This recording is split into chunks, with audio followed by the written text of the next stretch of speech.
What is up, guys? Welcome back to the channel. Today's reaction video is going to be another Lost in the Pond reaction. Shout out to Lawrence, awesome channel. Today's reaction is going to be 4 ways British and American people are very different. Now, I'm a British person, and some of you guys are potentially from America. I mean, I'm pretty sure most of you guys, if anyone is watching this, are from America. And we'll compare, hopefully, why we're different. Maybe you guys have some of the British similarities, and maybe I've got some of the American similarities. We'll find out. I'm keen to see what kind of turn this goes down. I'm not really sure. There's so many different avenues it really could go down. And at the end of the day, everyone's different. So like I said, I may have some American ones. I may have a lot which isn't on the list. Or I just may not agree with the British one. But again, like the US, we've got different regions in the UK. And everyone's different at the end of the day. So let's get straight into it, guys. Hit that like button. Let's try and hit 400 likes for a Lost in the Pond reaction. Hit that subscribe button as well, you absolute legends. And let's see how me and you are potentially different. But I know at heart we're all legends and we're actually pretty much very similar because you guys are legends as well. So let's get straight into it, guys. But in America, or at least in the Midwest, my attempts at toilet humour have often been met with TMI, which to my chagrin does not mean tickle me insane, but too much information. Okay. Yeah, I'm assuming it's going to go different types. Maybe now I kind of a little bit of a hint of what it's going to go down. Maybe sarcasm will come into it. I don't know, but obviously that is a big stereotype in Britain compared to the US and places around the world. And maybe just dark humour, maybe. I don't know, but a little bit of a taste. Hello, I'm Lawrence, and I'm on a quest to uncover all of the memos that Britain and America lost in the pond, and one of those memos pertains to people. What could be more important to the foundation of a country than its people, except maybe tectonics? And one thing I can say about British people is we don't generalise, and that's why I'm doing a video called Ways British and American People Are Very Different. I'm keen. Believe you me, everything you hear in this video is absolutely true. It's bloody true, man. I can't do an accent. I cannot do an accent one bit. I don't know why I'm trying to do a British accent. I just say, it's bloody true, mate. Does that sound British? Let me know in the comments. Lawrence definitely sounds a bit British there. Except this sentence. Because in truth, it's impossible to get this video right. Both countries are made up of millions of people. Yep. No one person is the same, so some of the generalizations I'm about to make about Americans could be true of some British people, and vice versa. It's just that on the whole, pound for pound or dollar for dollar, there are certain things that separate British people from Americans. Yep. And having lived in both countries now for at least 100 years, I'm here to tell you what those things are. Here are 4 ways that British and American people are very, very different. Let's go.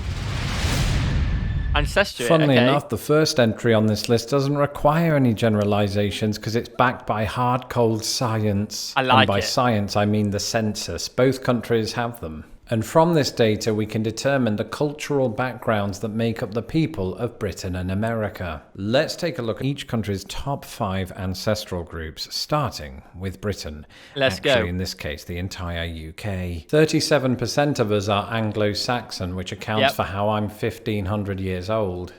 That makes sense. Anglo-Saxon would be my first guess. I'm not sure on the others off the top of my head, but I probably sound like an absolute idiot. Maybe Norman will come in there as well. We'll see. 22% of people living in the UK are of Irish descent. Oh, wow. And this is not just the people living in Northern Ireland. Irish immigrants have been coming to Britain for hundreds of years, and if they hadn't, we wouldn't have had John, Paul and George. And the Beatles might have been named Ringo. A fifth of people living in Britain claim Western European ancestry. 9%, and I believe this minutely includes yours truly, come from a Scandinavian background, which is definitely why I'm so good at assembling IKEA furniture. 4% of people in Britain Oh, so we can't just skip over that, man. I think everyone's good at IKEA furniture. It's not rocket science at the end of the day, but I completely get the connection. That was good. Lawrence is good with his jokes. trace their ancestry to Pakistan and India. Oh, wow. In America, the numbers are quite different, but there are some surprises along the way. Did you know that in the United States of America, the largest ancestral group...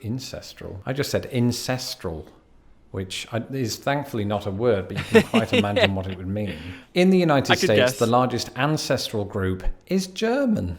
apparently. Oh, wow. 13.6% of Americans self-report German ancestry. I wouldn't have guessed that. And if you think that that dates back to either of the world wars, that's not entirely accurate. The majority of German Americans came here in the 19th century. So if you encounter any Americans with German sensibilities or facial structure, whatever that means, then that's why. And there's a good chance you'll encounter a German American in one of the cold states like Minnesota, Wisconsin, or the Dakotas. Oh, wow, The man. second largest ancestral group in the United States are African Americans, who comprise about 12.5% of the overall population. I mean, you could probably guess that with the history and all that. We're not going to get into it, but I mean, it's quite obvious, isn't it? That would have been a guess. Mexican?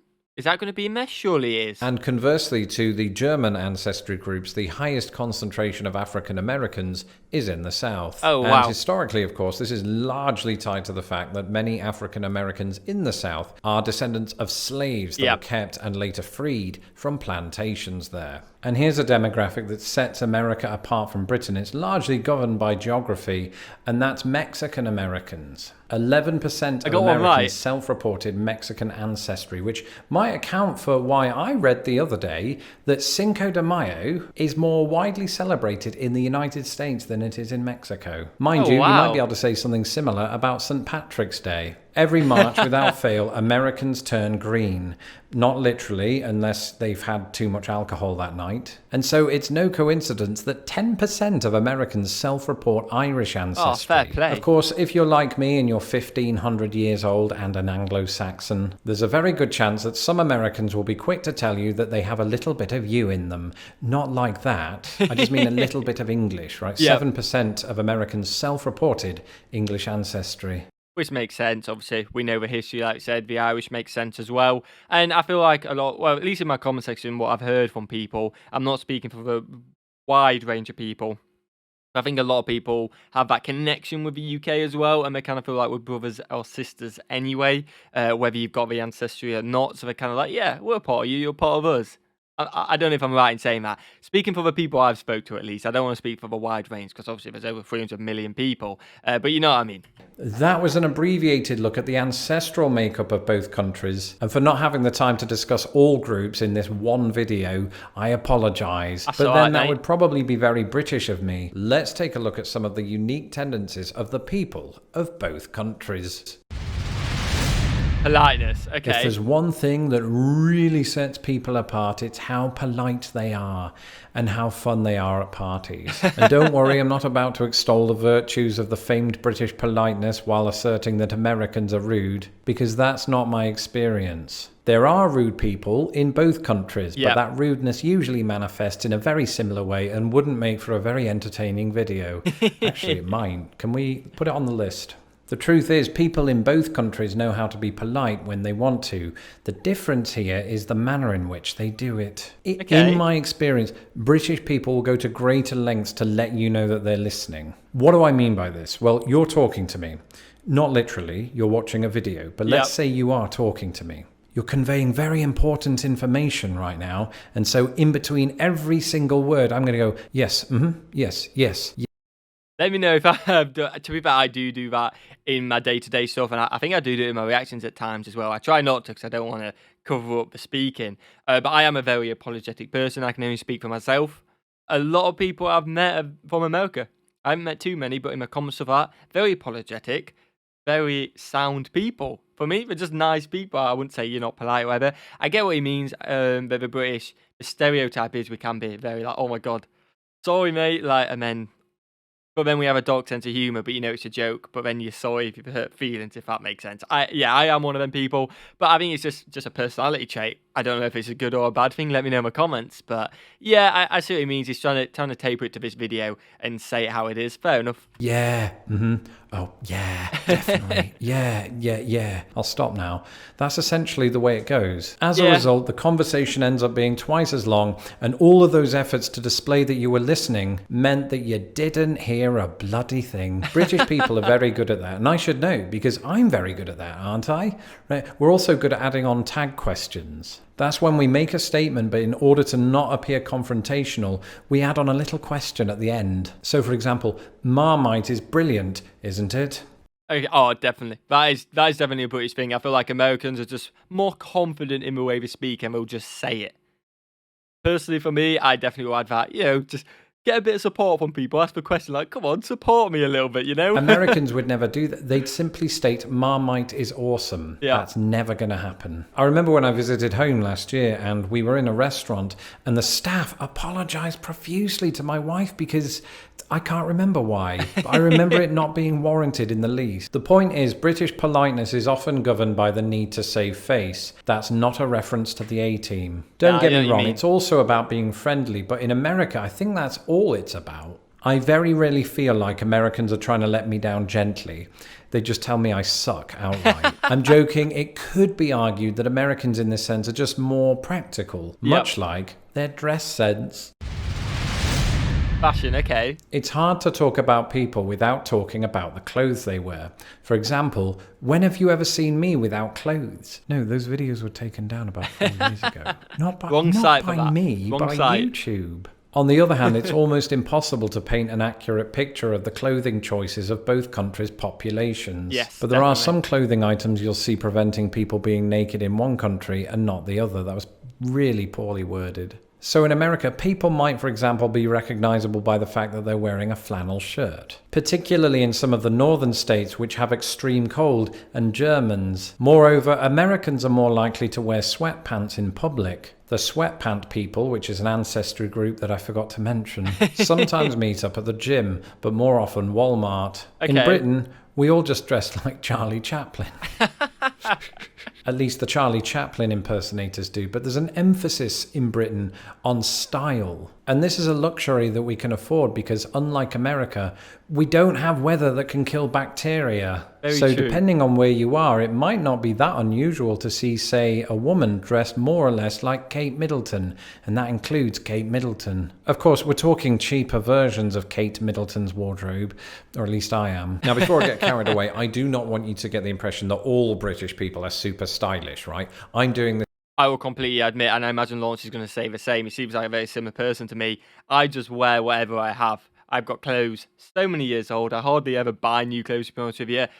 The clothes I've got, they do the job. I wear them to keep me warm. They look all right, but I'm not out every day. And I've got mates who are, don't get me wrong, and I think it's the same in the US. A lot of people, if they've got some nice clothes, they'll keep them. They don't have to keep updating my wardrobe, which is, for me personally, I think Lawrence is going to say the same. So again, it's just a bit of everyone, different opinions and stuff like that. This video in my underpants. The thing I would say is that our casual clothes or our comfort clothes tend to be less baggy than they are in the United States. Okay. And we probably wear fewer baseball caps and more polo shirts. I told you British people like me don't like to generalize. I think in America, baggy clothes are more accepted because A, there are harsh winters, and B, Americans place more emphasis, I think, on comfort.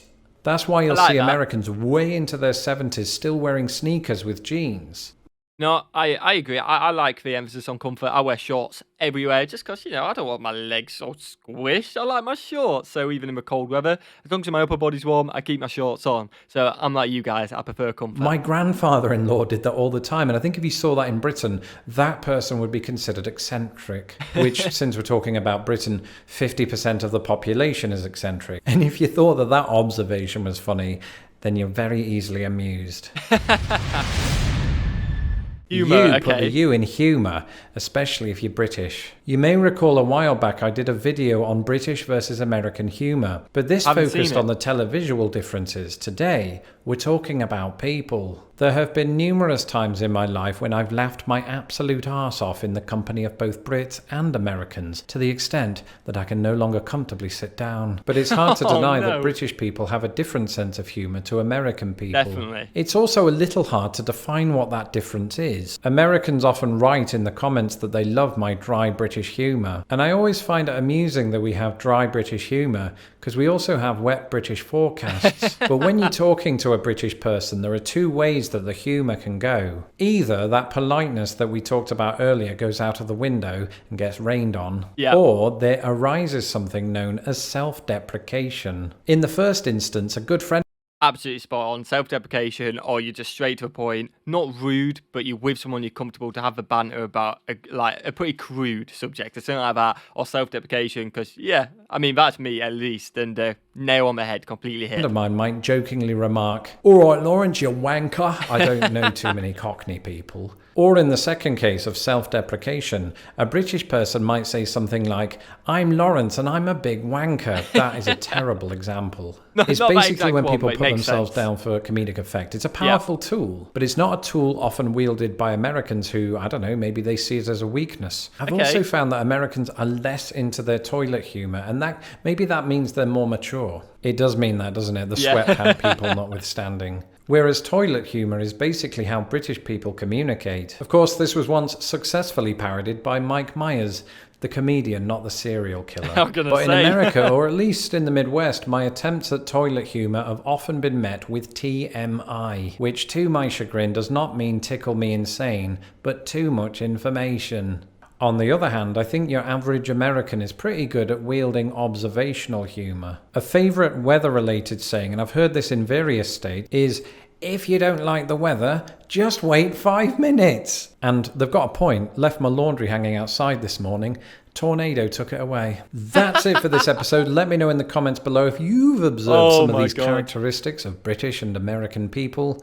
Let me know if you've seen them. Go and check Lawrence out. I did not expect the tornado line to come in there. I hope you guys have enjoyed this one. Again, a lot of differences. I think Lawrence hit the nail on the head on quite a lot of them there. But again, it's all generalizations and everyone's different. Let me know if you agree with any of these in the comments or if you're completely against it. Let me know in the comments, guys. Hit that like button, hit that subscribe button, and have a fantastic day. Peace.